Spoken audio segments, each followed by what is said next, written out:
ஆதிசங்கரர் அமர்ந்த குரு பீடம் இது காஞ்சியம் பதியில் ஒளிர் குரு பீடம்.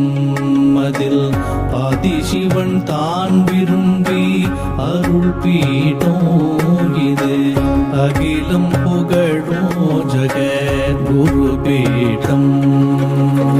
குருநாதா குருநாதா சந்திரசேகரேந்திர ஜெகத்